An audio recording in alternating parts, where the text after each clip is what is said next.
potentially the last of my free live webinars where I'll be talking about the three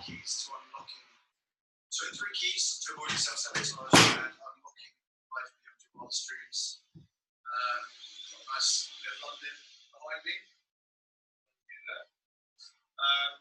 So yeah, hopefully you can join. I'm going to post a link along with this video below, I think it would be, so you can tune in.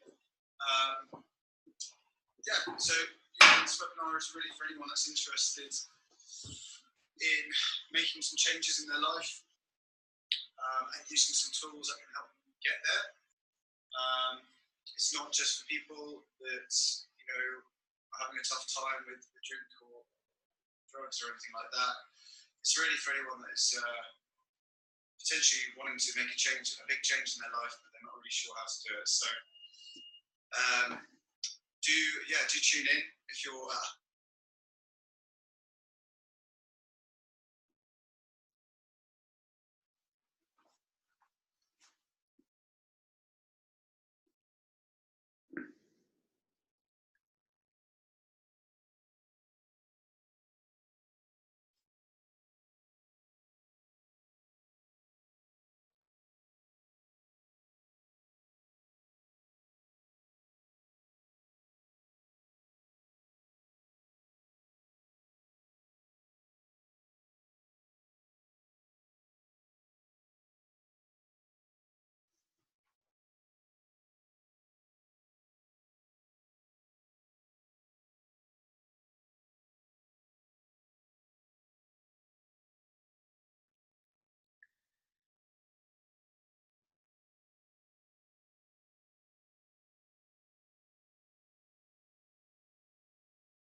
Andy Duncan.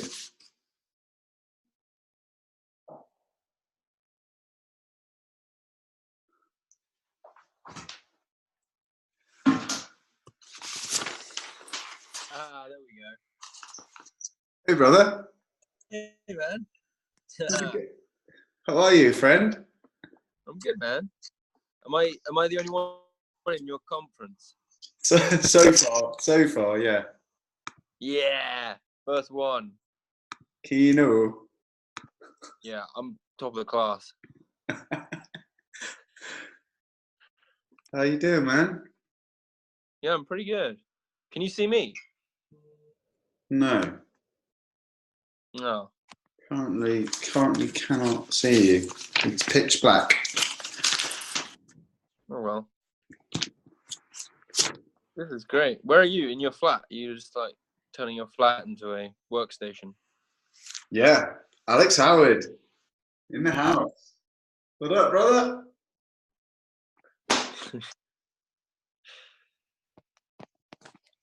Can you hear me? Yeah, I got you. I was just plugging in my headphones. Amazing. What's You made cracking, brother? I know, man. How you been? Yeah, really good. Really good. I'm just going to plug my laptop in because it's probably going to die in a second. Um, Yo. There we go. Technical difficulties. What's going on, dude? it's all good. I'm going to avoid any sort of battery dying halfway through. That would be embarrassing. Yeah. How you been, brother? Pretty good. Yeah. This is Busy, it sounds like, huh? this is taking up a lot of time and energy, and it's uncomfortable, which is probably a good thing. Nice. I like that. That's what we're about. The uncomfortableness. The uncomfortableness. Yeah. Yeah, I can get behind that. Uncomfortable is good. Uncomfortable is good. That's where the growth is. Exactly. Fertile.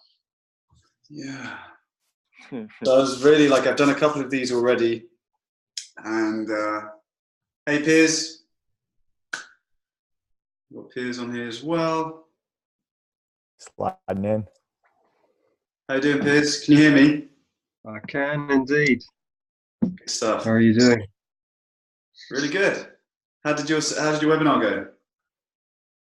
That was good. Good. Yeah. Just finished. I'm just having a bit of tea. So if I disappear off screen, I'm still here. All right, cool. No worries. Okay, well, guys, I think I'm gonna get into it. If you could possibly just mute your microphone so it's not too like feedbacky. Yeah. Sure thing. Gotcha. Hi, Emily. No. Hey. I'm going to be eating my dinner whilst you do this. I hope you don't mind. You're excused. You're allowed to have your dinner. What have you got? What have you gone for tonight? Puree. I don't know. It's squash soup. Delicious. Mm. Cool, man. All right, I'm going to get going. So, guys, thank you so much for taking the time out to watch this webinar. And congratulations for pulling the trigger. I mean, your reasons for coming here today may vary quite a lot. As a reminder, my name is Christian Larsman from Christian Larsman Coaching and mysoberpath.com. And during this webinar, what I'm going to be talking to you about is the 3 keys to avoiding self-sabotage. So first of all, I'll just give you a brief synopsis of my journey over the past 12 months from sort of active addiction to alcohol and cocaine to where I am now as a result of having an open mind and introducing some simple actions into my daily life, which not only facilitate an amazing life, but it also means that I'm no longer feeling the need to pick up booze or any other substance to deal with certain emotions. And what I will do as well is, if you are interested in learning how to implement some of these tools that I'm going to be talking to you about today, I've got the perfect course. It's a 6-week accelerator course, which will basically, it's an accountability course, and it will transform your life over that sort of period of time if you put in all the actions that I suggest. So let's get into it. So let's look at the 3 keys to avoiding self-sabotage. The first one is how to take ownership of your emotional responses to your external environment, i.e. people, places and things, and how to start cultivating a positive mindset.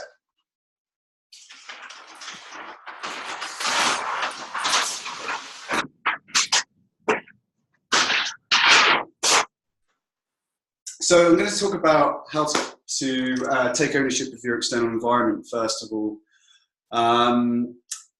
But before I go into that, let me just give you a brief sort of definition of a definition of self-sabotage. And this is taken from Psychology Today UK, which is a website that I found.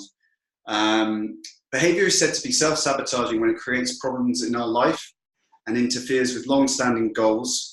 Among the most common self-sabotaging behaviours are procrastination, self-medication with drugs and alcohol, comfort eating, and forms of self-injury such as cutting. So there you go, there's a sort of brief synopsis of what that means. A little bit about me.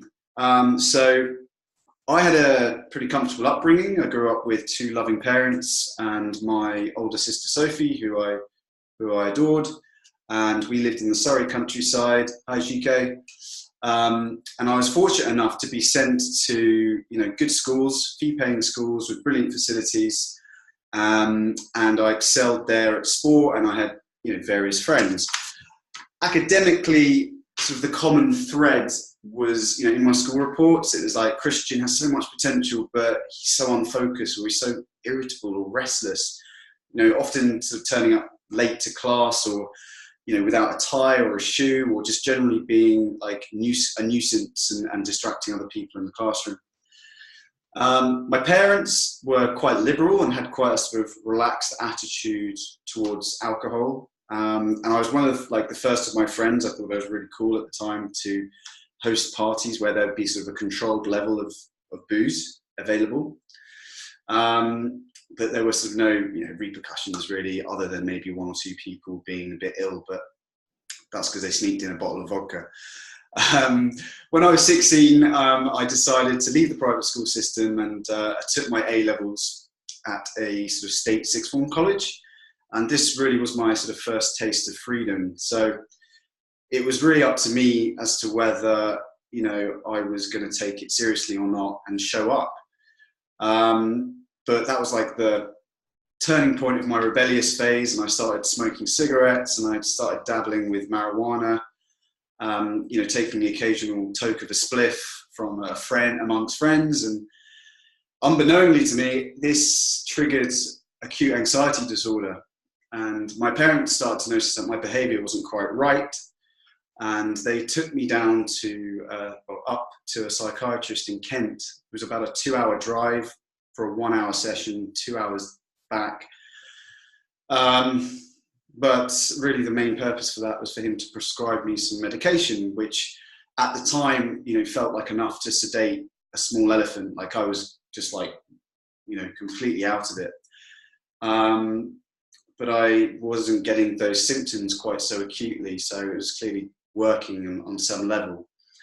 And after I started to slowly kind of reduce my dose, and I started to feel better. But even after kind of my personal hell and the hell that I put my parents through, really dumbly, I had another smoke of a joint, and it relapsed this whole anxiety again, which to this day still kind of baffles my parents that, after that stress that I did that. But it was after this episode that, I was really frightened of drugs. My friends were sort of graduating towards class A's. And I was like, hell no, I'm not touching anything. So for a good 2 years, I wasn't interested in drugs. But, I scraped my exams together, and I managed to get into a university. And, like any university fresher, boozing and going out, sticky nightclubs, double vodka Red Bulls, the drill. That was kind of a staple. And I was actually, I'd say I was having fun. It was in my second year that drugs came along again. And I remember I was at a party and someone pulled out this bag. It was like this white stuff. It was called MCAT, and you could buy it off the internet. It was a legal high. You could buy it. It was marketed as plant food. Absolutely bizarre. But I was really sort of intrigued by this, and he I asked him about it, and it's like, how does it make you feel? He's like, well, man, I don't use it that much, but whenever I have used it, it makes me feel incredible. I was like, okay, I'm in a safe place, I'm in a safe environment. So I went for it. No one forced me. I definitely just made that decision myself. And it hurt like hell. Like you snort it, and it felt like glass going into my brain. And, I was like, oh, this is nasty. But very quickly, the effect that was produced by this drug was profound. And it was euphoria. I felt chatty. I loved everyone. It was great. I was having a great time. So, once that kind of feeling wore off, I was like, well, I want to get my hands on more into this stuff. Like, give me another line. And then really any sort of evening out for me in my second year at university, it kind of seemed a bit pointless unless that substance was involved. Like, there was still alcohol, but alcohol just wasn't really doing anything anymore. It was kind of just a bit dull. I needed something else to, something on top of that to make it a good night. And I was doing anything I could to get my hands on this stuff. And even when the party was clearly over, it was like 4, 5, 6 a.m. and I was like calling people to try and get more of it. So in hindsight, I had a bit of a problem at university, but it wasn't until I kind of looked at this stuff about a year ago that I was like, that's not normal. So fast forward and I moved to London, and that's where I got like my first grown-up job. That was like the done thing. Like, you go to university, you go to London, you get a grown-up job. And I moved into this kind of dingy house in East London. And that was when I discovered cocaine, because my housemates at the time were quite into it. And, again, I loved the effect produced by taking it. And I remember after working for the London 2012 Olympics, I then started working as a retail manager. And there was one night where we went to this swanky nightclub in Soho for one of my colleagues' birthdays. And I went with this stuff in my pocket and went straight to the toilets, and I got it out, started sort of arranging this stuff in this toilet cubicle. And then what I didn't realise was that there was a bouncer looking over the top this whole time, watching me do this. And he was like, right, well, you're out, unless you pay me. So he wanted me to pay him the equivalent of what that bag of drugs cost me, which is something like 60 or 70 pounds or something. And I was like, well, I don't want to be chucked out of this club in front of all of my new colleagues, because, that would be highly embarrassing and I might get fired. So yeah, okay, I'll give you 70 pounds. And so I did, and kind of went back to the party kind of sheepishly. I don't think anyone noticed, but yeah, even after that kind of fear set on by an incident like that, I sort of continued to take drugs kind of at parties, at friends' houses. I was often the last man standing, and it was kind of a running joke because I worked in retail. On a Saturday, for example, I'd have a mid-morning shift and I'd go up to London with my friends on a Friday night, and we would stay up all night, and then I'd go to work, and it was just like this running joke, feeling like crap. And it was in my mid-20s that I met a girl whilst on cocaine, which was happening quite a lot. And I was with her for about 3 years. It was quite a passionate relationship, and she also took drugs as well. But I lost count of the amount of times that we would do that, and then sort of afterwards say, oh God, why do we keep doing this to ourselves? Or, oh, not again, why are we doing this? We didn't actually want to be doing it, but then the next weekend would come around and we think, yeah, this is a great idea again. And it was just that insanity of kind of cause and effect, and not sort of knowing where that's going to end up. That obsession, if you like. And we had a bit of a rocky patch, and it was then that I decided, right, I'm going to change everything. So I'm going to quit my job. I'm going to leave the relationship. And you know what? I'm going to leave the country. So I went away. I went to Ghana for 3 months, and I did a volunteering sort of trip there, which was really inspiring, and also no temptation to do anything too stupid. And came back and, felt inspired. About 2 weeks in, I was like, okay, shit, I need to maybe do something here. I need to generate an income. And it was at that time, by kind of coincidence, that my old job asked me if I wanted my old job back. So I was like, okay, yeah, I didn't really want to, but I was like, I haven't really got any other options at the moment. And I took it, and I packed my bags, and I went back up to London, and it got what was, clearly self-sabotaging behaviour before I left. It actually got worse. So my sort of thoughts of, oh, it must be the relationship, it must be this, it must be that. It was actually worse. It was almost like I was a coiled spring over those 3 months that I was away. And then when I came back, I just went, and you know, it was worse, and it was different as well. Like, it wasn't even fun, and it wasn't necessarily with people anymore. It was like on my own in a flat, you know, 4 cans of lager, curtains drawn, not so glamorous anymore. Perhaps watching things that I shouldn't have been watching on the internet, calling drug hotlines whilst taking more drugs. I mean, it was pretty dark. Like, it was, yeah. And that was kind of my rock bottom. That was my sort of like, okay, shit, this isn't cool. Like, I need to do something about this. And I was fortunate enough to have a friend who was kind of in recovery, which is what I've been doing for the past year, who kind of suggested, you know, why don't you go to some meetings? And, you know, I started doing that, and, you know, I haven't looked back since. And, you know, I'm forever grateful to him and to these recovery programs that, you know, I'm here today talking to you about my experience and not feeling even ashamed about it. You know, hopefully it might give some people kind of some sort of inspiration, and allow people to realize that, you know, addiction is, you know, it's common. It's one of these, it's very stigmatized, and not a lot of people talk about it.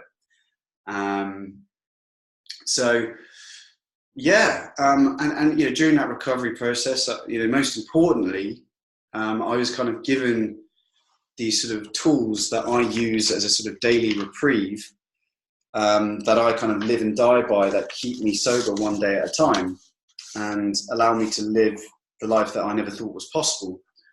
So, you know, I just say, like, if you feel like you've lost control of drinking or drug use, you know, there are lots of services out there like AA, NA, they're all, you know, you can get on the website and you can call them up and find out where your nearest meetings are. So that's a little bit about me. But what I want to do now is look at the first key to avoiding self-sabotage. So I want to take this out of context of just purely, you know, drug and alcohol addiction. We touched on what self-sabotage actually is earlier. You know, we talked about the procrastination, we talked about the overeating, anything that's really self-harming can be categorized as, you know, self-sabotage. So let's look at how we can take ownership of our emotional responses to our external environment, i.e. people, places and things, and how we can start cultivating a positive mindset. So for me, once I was ready to admit that I had a problem with substances, and asked someone for help, I was shown a couple of written exercises. And the first was called a personal inventory. So this was a written exercise that allowed me to take stock of 2 key emotions. The first, resentment, which is a perception of injustice to oneself, often considered to be one of the most futile and destructive emotions. And then secondly, fear, which, as we know, is an unpleasant emotion caused by threat or danger. And when I started looking at my resentments, I not only sort of did it reaffirm that I'm quite a sensitive individual, but also that I've been holding on to this arsenal of resentments for a number of years unconsciously that I had never addressed with anyone. So in this case, we're going to look at the just resentments for now as opposed to the fears. So we're just going to use an example of a resentment, which I've got up on the board. See that board? Yeah. Christian, you might just want to mute people. There's someone banging around. I think everyone's on mute. Now, anyway, let's see how we get on. Thanks. Cheers. Right. So, personal inventory. So I'm going to use an example from my own life of a resentment that I didn't even realise I had. So when I was 15, 16 years old, my sister, who I lived with for all my life, decided she was going to go to university to study. And that meant she was having to leave home. And I actually felt quite abandoned because I was kind of used to living with my sister. We were very close, and I still am very close to my sister. So that left me feeling abandoned and quite upset. And I think I found it quite hard to adjust to that situation. So using the personal inventory framework, what I've done here is I've written 3 columns, like so. And in the first column, I've labelled this person, place, or thing. In our second column, I've labelled this what happened with a question mark. And in the third column, I've titled that character defects. And we'll talk about those character defects in just a moment. But so let's go to the first column, person, place, or thing. In this case, it's my sister, Sophie. So she goes down in my first column. In my second column, we've got what happened. I felt abandoned when she left home and went to university. And then we've got our third column here, character defects. And I've written 3 here. And the reason that I've written these 3 is that in this particular case, there are only 3. There are actually 14 defects of character in total. But these 3 crop up not only in this resentment, but they'll crop up in every single resentment that you have, regardless. So the 3 character defects that I've written here are pride, self-pity, and self-centeredness. So what's pride? So pride is, oh, how could that person do that thing to the great me? You know, how dare they? That's pride. Self-pity, obviously that's feeling sorry for myself. And then self-centeredness is kind of relentlessly thinking about myself. So we call them we say that these 3 hunt in packs of 3. And the reason we say that is because one cannot exist without the other. So if I'm feeling like how dare someone could do that to the great me, then obviously I'm feeling self-pity, I'm feeling sorry for myself. And if I'm feeling sorry for myself, then I'm just thinking about myself and how I'm feeling as opposed to how someone else might be feeling. Thumbs up, does that all make sense? Yeah, cool. All right, it's a bit of a quick kind of example. Obviously on the course, we look at fears as well, and we look at some of the other character defects. So in fact, if you are interested in doing the course, what you'll get almost immediately is that list of 14 defects, and it will give you a bit more of an explanation as to kind of what those defects mean. In addition to our personal inventory, we also are going to be writing a gratitude list. So I don't think it's too uncommon. Quite a lot of people already write gratitude lists, but my suggestion would be to write 10 things that you feel grateful for at the end of each evening. And that can be big or small. I'll give you some examples if you're stuck. So maybe having shelter, having running water. It might be that someone opened the door for you at work. It might be that you have an endless supply of coffee in the coffee machine at work. It can be really big. that I'm grateful for that. If my workplace had that, I like coffee too much. Yeah. So you know, it's big or small. It doesn't matter. But you know, by carrying out this activity kind of consecutively over a matter of days, we're going to start cultivating a positive mindset. So I do that without fail before I go to bed. And then we review it in the morning. Okay, so now we're going to look at the second key to avoiding self-sabotage. And that is how to tap into your spirituality, your spiritual self, by carrying out one daily practice. Now, what is spirituality?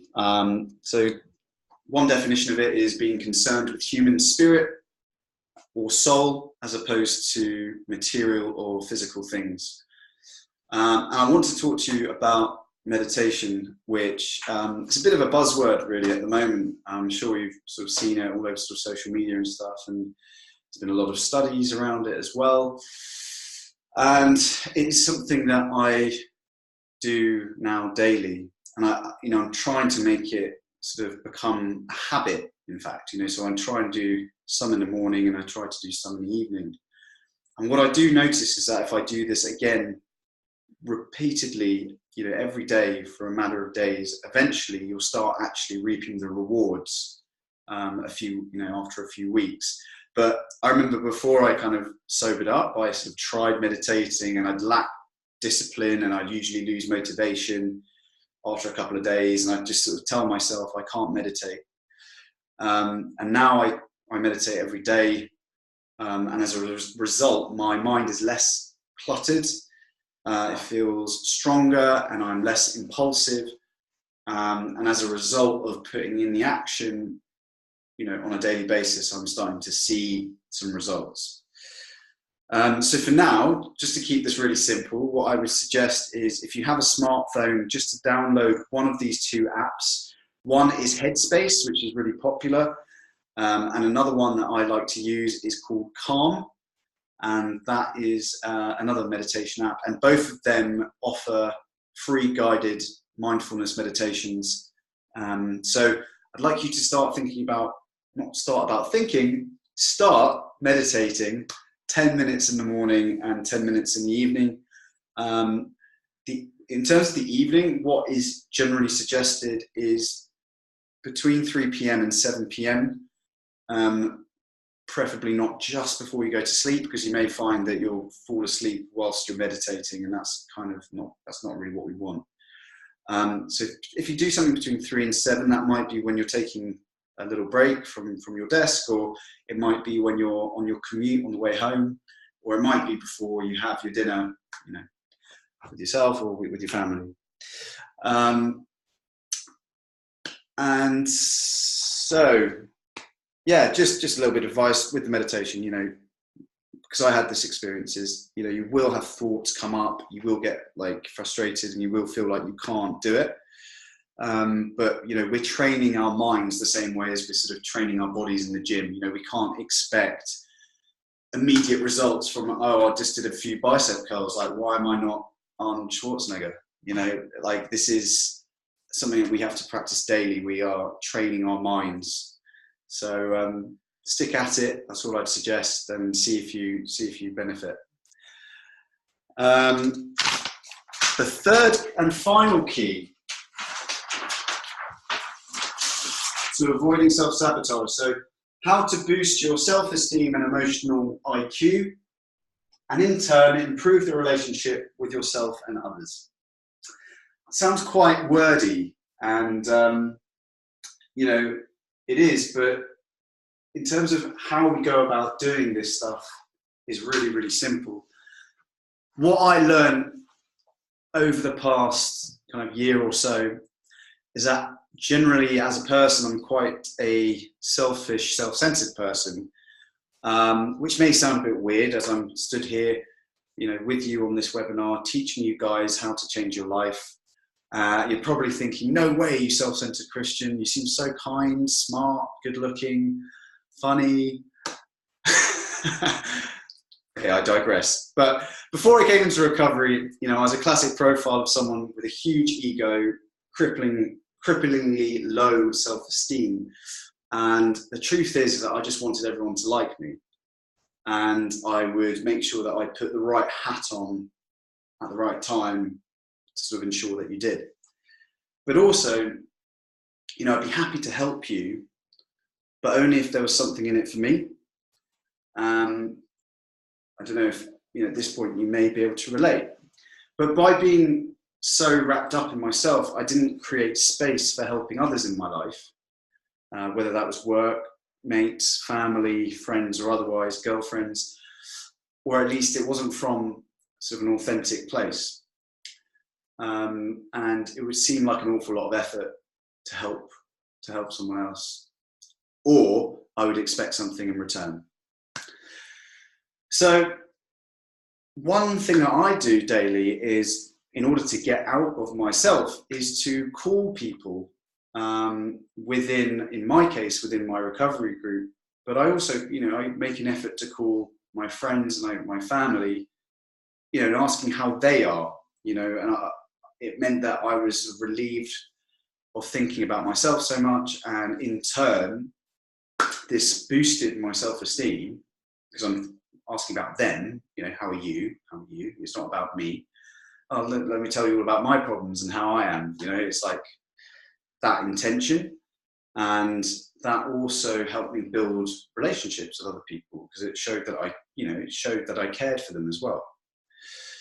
So the action I'd like you to take is, to call 2 people, and this is on a daily basis, with the intention of asking how they are. And it might be someone on this course, it might be an old friend or a family member, but at the forefront of your mind, make the conversation about them and not you, if you can. And if they have problems, you don't necessarily have to offer a solution.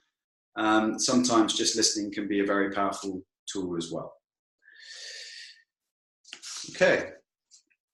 So guys, I'm going to close this off fairly shortly, but what I want to just make very clear is a couple of things. First of all, I am personally in recovery, and I have been for the past 12 months. I would, in terms of what I'm going to talk to you about now, about the program, this is not a replacement for any sort of 12-step program. If anything, it's a supplement. And also, I'm not a psychotherapist or a trained psychiatrist. I don't have any sort of medical background. So, if you feel like it's something a little bit more serious that needs kind of more medical attention, that's not what I'm offering. What I am offering is some tools that will help you, support you in your daily life, to help you, live a life, kind of a much more manageable life, which will be, removed of as much anxiety or fear that you might have in your lives, and help you, just be happy on a day-to-day basis. So the Live a Life Beyond Your Wildest Dreams is a 6-week accelerated course, and this offers you a 6-week module program, including video and downloadable content. Secondly, you'll have access to a private Facebook group. Thirdly, you'll have a weekly Zoom call, kind of similar to this, with me, as a check-in to see how you're progressing.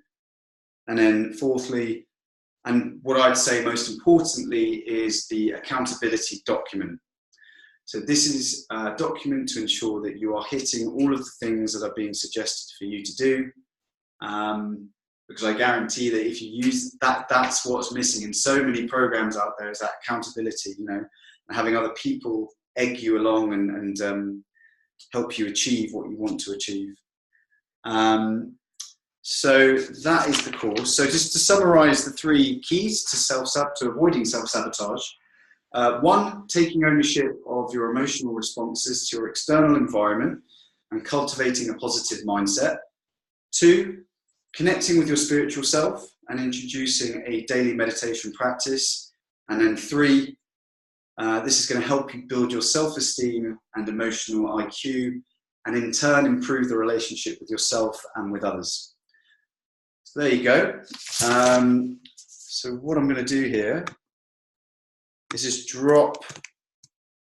I've just dropped a link in the chat. So I'm going to open this up right now.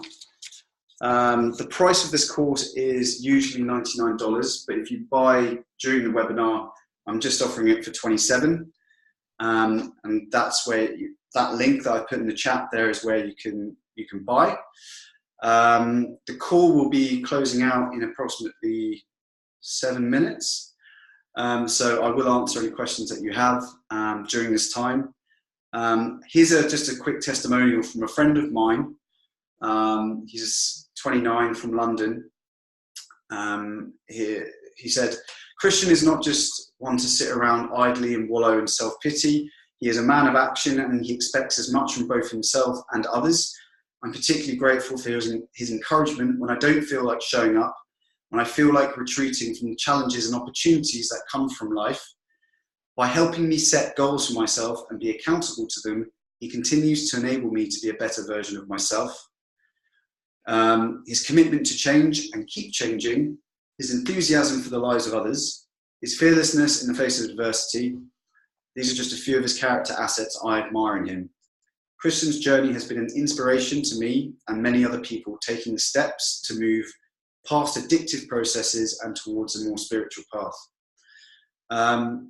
Guys, I've been sober for 12 months, living proof that, this stuff works. I do it on a daily basis. My life was a living hell before I started putting this action in.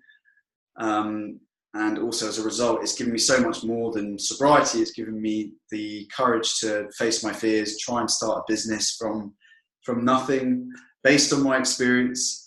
And, I'm offering you as well a 30-day money back guarantee if you're not satisfied. When the course starts, the course is actually starting on Monday, 17th of December. Yes, you can send the link to your friend, absolutely. So I would say perhaps to your friend, if she wants to benefit from the discount, I'll keep it open till midnight tonight for her or him. That's not a problem. And yes, it will be starting next week. So we want to sort of start taking action fairly quickly. And I only have 3 spaces left. So you've got approximately sort of 5 minutes to sign up. And yeah, please, if you've got any questions that you want to put on the chat or you just want to ask on the call, please go ahead. Oh, and also if you sign up now, I'll give you a personal 15-minute one-to-one training call as well after this, which I wouldn't usually give. Hi, Christian. I've got a quick question. Now, is this course of yours that you're offering, is it for just people who have an alcohol and drug problems, or will it be able to solve any other problems that somebody who wants to sort of get over some anxiety or any other problem if they want to take part in the course? Absolutely, yeah. So this is not limited at all to people with just drink and alcohol problems. This, you mentioned anxiety there. Yeah. So when that personal inventory, for example, where I wrote down the resentment, we also do that with our fears.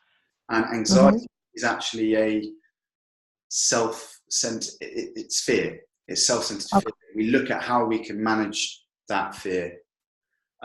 My case study, of course, my experience, the only reason I sort of came across some of these tools is because of recovery and, from my problems, but these can be applied to, people that just perhaps are anxious, as you just said. All right. Okay. Thank you. No worries.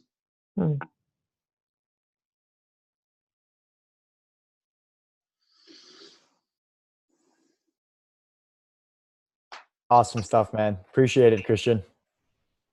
No worries, dude. Dude, proud of you, man. 12 months. That's awesome. That's huge. Yeah. Yeah. Are you feeling good right now? Everything's going well? Yeah. It's, I have to pinch myself sometimes. And I also sort of get sort of enormous sense of gratitude for where I am today, and to be in a position to talk so openly about this kind of stuff now and not kind of feel any shame or embarrassment about it. It feels good. It just gets better as well. It's sort of, it makes you kind of realize that life is so full and there's so much opportunity. Like, it's just about you now, and that stuff's not in the way. The self-sabotage. Obviously, you still get the fear and you get like all that stuff, but I now have a much better understanding of how to kind of deal with it. Yeah, totally. And that's human to get those fears every once in a while, So that's good, man. Sweet. Thanks, man. I just wanted to say, Christian, thank you for sharing so honestly. I feel it's really lovely to hear that.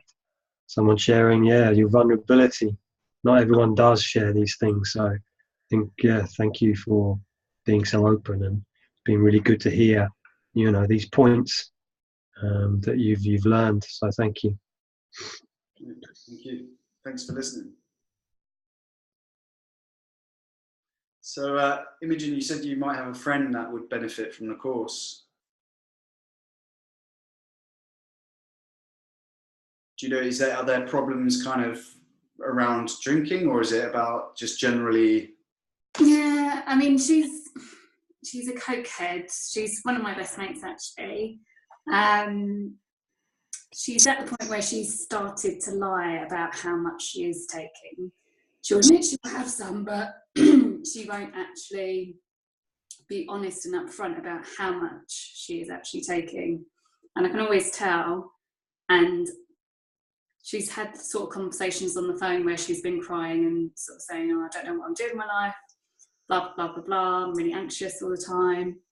And I don't know if she's quite ready yet, because she won't say it's because of the drugs. She'll say it's because it's her life, blah, blah. But I think it might be worth, I don't know, maybe having a chat with you. So I'll have a word with her and see if she'll speak to you. Yeah, I think with things like, that person, it needs to, I mean, for me, it had to get kind of painful enough to sort of seek help and admit to myself that I have a problem. Mm. And, if she, as I said, this is definitely not a supplement, this is definitely not a replacement for like recovery programs, because a lot of what I've learned is through recovery, and that stuff's free, and I would never, say do this instead of that. No way, no chance. But if she wanted to have a chat about, there's Cocaine Anonymous, there's like Alcoholic Anonymous, there's Narcotics Anonymous, there's all sorts. Then I'd be absolutely delighted to chat to her about it. Yeah, I'll have a word with her and see what she's saying. I think she's a little bit better now, but definitely it tends to be her addiction is more predominant when she goes through a breakup. So it's more at that stage where it's a bit out of control. Obviously, addiction is addiction, no matter what stage it is. I mean, just because she'll have a breakup, she'll have more then, but she'll still have some sort of as a social gathering type thing. So yeah, I think it's worth her speaking to some people anyway. Yeah, I mean, it's really a symptom, actually. Addiction, what we come to realise is that people are addicted to so many different things. It's not just cocaine, booze, there's smartphone addiction now, there's food addiction, sex addiction, porn addiction. I mean, it's rife, and what these things are allowing us to do, it's actually a symptom of how we're feeling inside. Like, I can say to you, I've got a cocaine problem, and I can say I have a cocaine problem, but once those things were put down, I was just left with me. I was just left with like, okay, well, I'd rather be not sober than the way I feel just being sober, And that's where these sort of tools came into play, and I started practicing these tools daily, and I just started feeling like my mindset was just flipped. It took some work for sure, but absolute game changer, really. Thank you. It's all right.